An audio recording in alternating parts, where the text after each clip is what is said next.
We have hit 1,000 miles on the Honda Rubicon. 1,000 miles.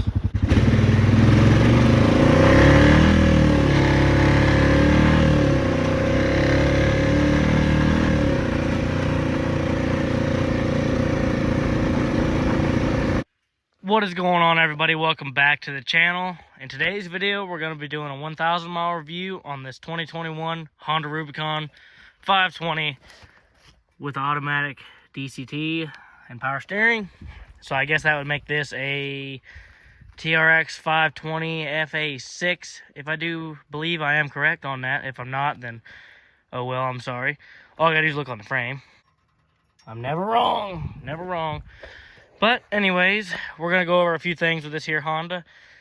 Talk about the things I like, talk about the things I dislike, which I've already made videos on all those things, but we're just gonna do a brief covering on it. If you guys want plenty more details than what we're gonna go over right now, all you have to do is go check the channel out, go look at some older videos. I have tons and tons of videos on not only this unit, but a 2020 foot shift. So that was an FM6, had power steering. I had a 2019 model, so a 500 Rubicon foot shift with power steering, and a 17 Honda Rancher 420 DCT IRS. It's, sore subject on all those units. Which, if I have one thing to say about Hondas, out of all the abuse, out of all the ones I've sunk in mud and whatever, I've had them knock, I've had the bottom end completely toast. I've never had one not start. They always start. But as you can see here, this unit's a workhorse now. And this review is a little bit different now, because by the way, we're in Montana, which normally you can see a beautiful view of the mountains over there. But it's kind of an ugly day. But you can see the woods here looks pretty good. We've done some thinning. That's the neighbor's property towards that way. They logged it. You can see the boundary line right there. I know you guys might not be interested in this stuff, because, this is a four-wheeler video. But you can see we've pulled some logs out of there. Which, by the way, was all pulled out by this unit here. Alright, let me show you guys what we got here. 1,040 miles, 167.6 hours. See, we got service coming up. But anyways, I already tried to record this video one time at 1,011 miles. But it just, I don't know. I recorded part of the video, then I forgot to finish it, and it wasn't a very good video. I rambled on too much about a bunch of stuff that wasn't really necessary, kind of like I already have. But let's talk about this Rubicon. So I bought this four-wheeler about, let's see, it's been almost a year now. What is it now? It's June. So 2 more months, it'll be a year. So I've had it 10 months. And honestly, I don't have any major complaints. I think I bought it July 28th. The only, I say major, but I have some major complaints. The major one, the worst complaint being the bad noises. I complained about these from the beginning, but obviously they've proven to not be anything problematic because it hasn't had an issue since it was new, except a wheel bearing. So the rear diff makes noise going down the road, very noticeable in 5th gear. Gets annoying because it whines so much.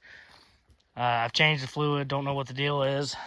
And then the motor itself sounds awful. Like it just ticks, it ticks. It almost sounds like it knocks when you're about half throttle. A lot of that could be too because it's got 1,000 miles on it with no valve adjustment, but it also kind of did it since it was brand new. So can't bash that. Probably needs a valve adjustment. No real issues with that. I did notice this gasket back here, the seal around the rear differential, where is it? Or drive shaft right there. Coming out of the back of the motor has started to leak. You can actually see where it's dripped some. It's starting to leak oil, so that's kind of annoying. I need to fix that. It's just a lot of work, so I haven't done it. When it was new, it had 400 miles on it. This wheel bearing on this side went out, but I replaced it with the OEM Honda wheel bearing. No issues since then. That side's never went out. Let's talk about something else. Oh yeah, one other major complaint. Now, I don't know if it's just my weird thoughts or maybe I treated this four-wheeler differently, but I tried to take better care of this four-wheeler than my other ones. And I really have. But for some reason, the plastic on this four-wheeler is falling apart. I never had this issue with any of my other ones. So normally on all the Rubicons I've had, these plastic snaps up here break. And it's normally not for like the first, 10 times you pull that plastic off. However, this four-wheeler, almost immediately, within the first 100 miles, this right here randomly broke. That piece right there broke, so I don't understand that, which has caused that to not want to sit in there, because that snap also broke because of it, and for some reason that snap broke because of it. So I don't know if the plastic's cheaper or if it's just a bad design or something going on with this four-wheeler in particular. Air filter, let's check that. We haven't checked that in a while. I've only changed it once. Probably needs changed again.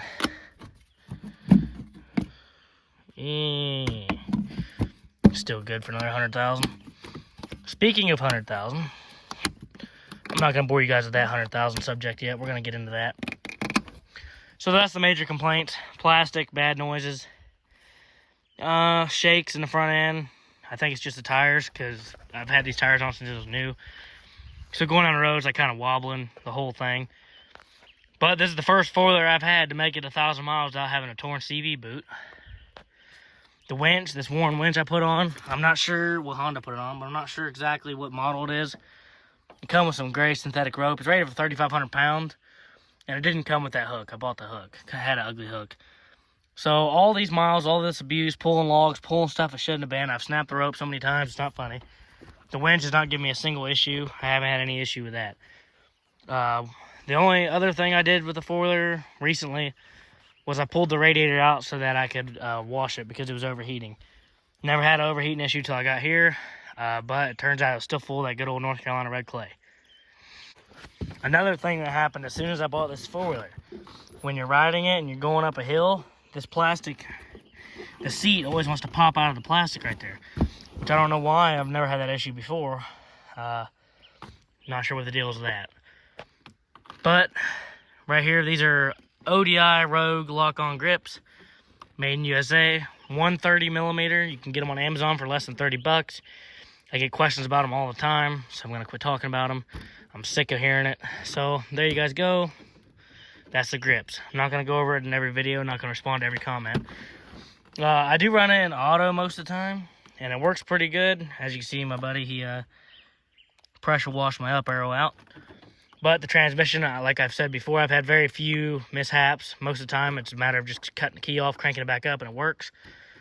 So, and that's happened very, very few times. I run it in auto. Manual works great too.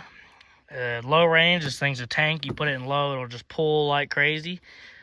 Never had any issues with the four-wheel drive yet. It always works just fine, in and out, just like I want. Diff lock works perfectly, no problems. The only thing that's kind of inconvenient about the transmission is when you first crank it up and it's cold, it's a little bit rough. Like it feels like it slips and bam, slams into gear. And a lot of people say it's because I'm running 1540 Rotella in this thing, T4, which I probably won't in the winter when it gets below zero here.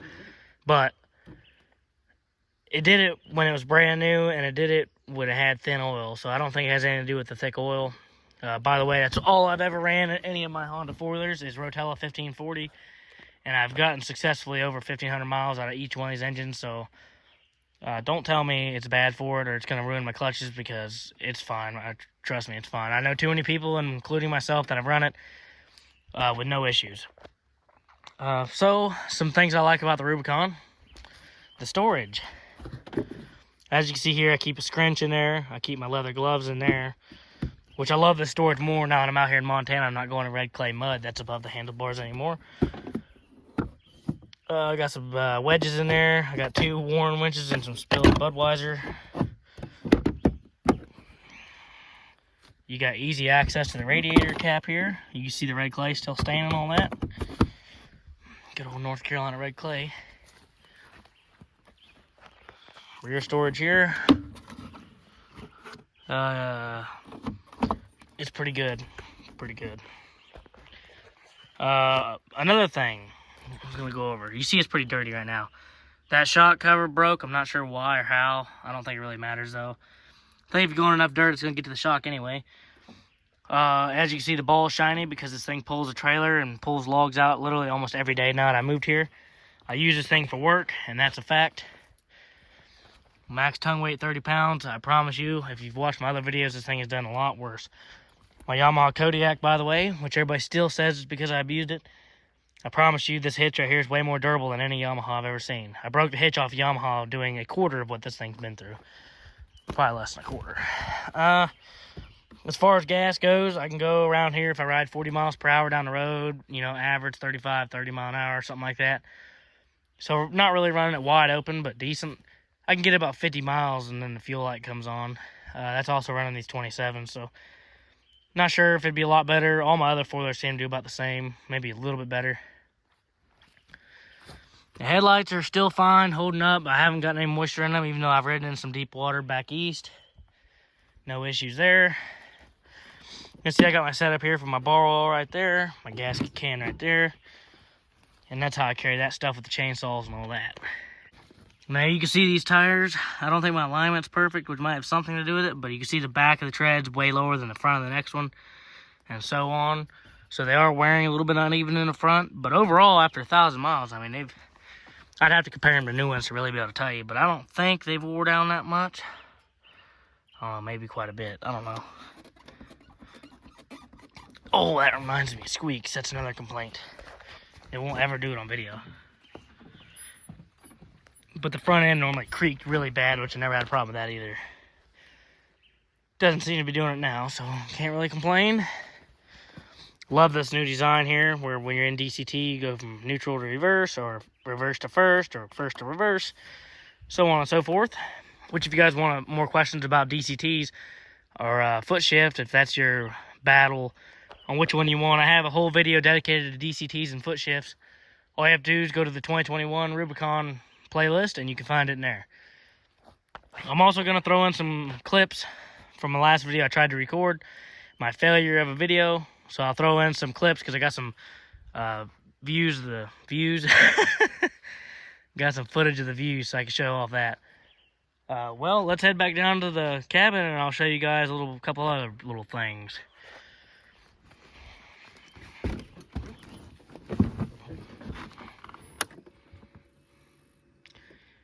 This four-wheeler's been bulletproof. Oh, that reminds me, the power steering light, that's another issue I've had. Power steering will randomly go out and the power steering light will come on, but most of the time you just cut it off and crank it back up and it comes right back, so I couldn't really explain to you why. Here's demonstrating. You can go straight from drive to reverse and the opposite. You see how it acts a little weird there? I'll do a quick little one-handed pull.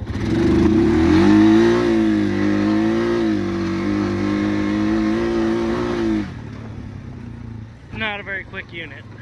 See if I can get this engine sound. You heard a little bit right there, did it? As you guys can see, we've got it looking good down here, almost. We still got a lot of mud issues and stuff. We're working on it. Got the addition done, which I never did video that. And you guys never saw the video on that, but it'll come out, and you probably don't know what I mean by that, but you'll see. It's probably gonna be the next video. I didn't want to put too many construction videos right in a row. If you don't notice yet, the 6.7 got a little makeover. Got rid of the 37s, which are over there. Let's switch back to normal zoom. So as you guys know, the 6.7 used to have those 37s on it. They were on 22s. But we got rid of them because out here, the side of your truck got ruined. Like if I drove in the rain right now, oh my goodness, because I live on a gravel road. Side of the truck, windows, everything's ruined. So I ditched them, went for these stock wheels off 2022 Lariat. They had Michelin's on them, which I took off, and now they're for sale. Now we've got these brand new 35 1250 Toyo MTs. They are 12 ply, so they should last a little longer. They run 80 PSI as well. Some of you may or may not know the truck is deleted now with a 5-inch straight pipe and proven tune, so she's spicy, which I have had a request to do some pulls. Sure thing, I'll get on it here one of these days whenever I have some extra time and somebody to help me record. So that's a 6.7. I'll have to make some videos on it, going over it. I really never even made a video dedicated to this truck like I wish I would have. I mean, it's kind of nasty right now. Anyway, still absolutely beautiful truck. I love it. The guy gave me the wrong center cap, so I got to get some of them. Now, going back to the Rubicon discussion, I have a goal, and it might sound far-fetched. I want this to be the first four-wheeler in the world to have 100,000 miles on it. Do you guys think it's possible? I mean, it's very hard, that's a long time, a very hard thing to do. The only way I feel like it could be possible would be if it became a YouTube series, and it was like, it had to be a whole lifestyle change for sure. YouTube would have to help me out on that. But it's just a thought. I'm not going to be so serious about it like I was when I tried to record this last time. The 100,000 thing would be cool, but how about we start a series, Road to 10,000? So we'll do check-ins every once in a while. We'll make some videos if anything goes wrong, any repairs. So here's to 10,000 miles. We're going to try and get that on the Rubicon. And then if that goes smoothly or pretty fast, we'll try and get to 100,000. Because I think that would be awesome to see what you'd have to go through to get 100,000 miles on a Honda Rubicon. Actually, I'm starting to get rained on. I'll give you guys a quick little startup at 6.7 without further ado.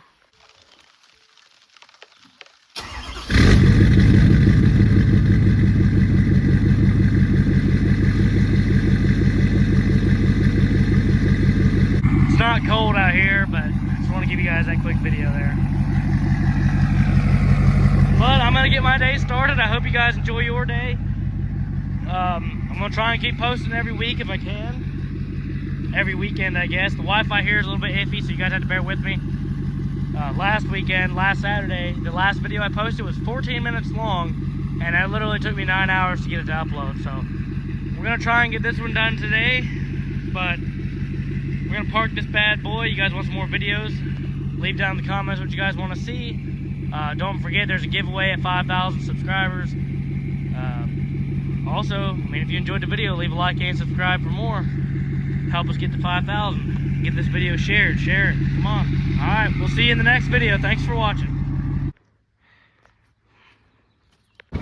This right here is half a mile from my house. And this is a mile away.